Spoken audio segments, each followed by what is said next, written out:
Peggy, Igor and Lauren, tell us, how important is it to have a Director of Athlete Services? Lauren?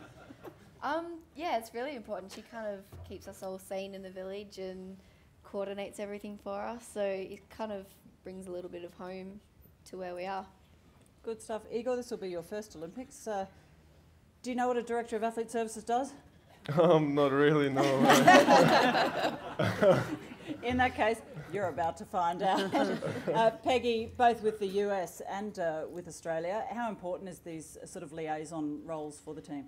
Yeah, it's with all the intensity of an Olympic Games and the demands that we place on them in the gym, and be on time, don't miss the bus, and the meal time is at this, and it's really important to have the athletes have a little bit of downtime and somebody that is not always in their face all the time. And so the Athlete Services is basically an assistant to us as coaches that we can send the athletes off somewhere and they can relax a little bit, let their hair down. They don't have to always be on in front of the coach.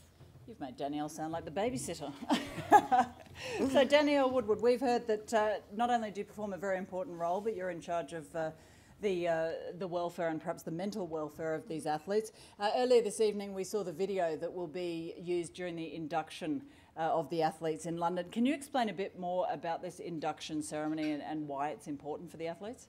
I think part of my area is to assist with the team in building the spirit and bonding the athletes to the team, and sort of getting into that environment where they're feeling relaxed and they join a very special club. And the induction ceremony probably is the first step in providing that team building activity where all the athletes join as one. And so the video is the start of that induction ceremony, and it's really about welcoming the athletes to the Olympic team, and it's a very special moment. As probably all of you are aware, it's a pinnacle of most athletes' career to achieve the status to be an Olympian and then to get there to blend with the other teams. So a lot of the induction ceremonies we try and actually have a combined group of athletes, so that we might have triathlon, basketball in the same induction ceremony. It's run by Laurie Lawrence, which a lot of you would be aware of, is a very colourful figure, and he's there to be the inspiration for the team and to try and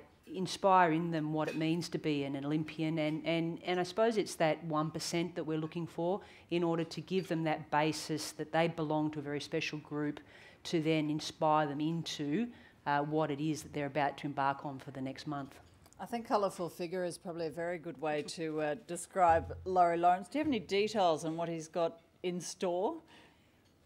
I have some detail of what he has in store. Chatham House rules you can share. I actually don't have some detail either, because I think that if I did have some detail, I would probably be in a lot of trouble. So Laurie drives a lot of the the distracting the athletes, grouping them together, getting them built as a group and inspiring them as a team. And I know that there's going to be a lot of British versus Australia rivalry, dare I say, and we're going to have, there's obviously a lot of activities that we try and do in order to keep the athletes well grounded within the village, and that's done through our athlete liaison officers, which I don't know whether you're aware. We've got Lane Beachley, who's new to the team, dynamic.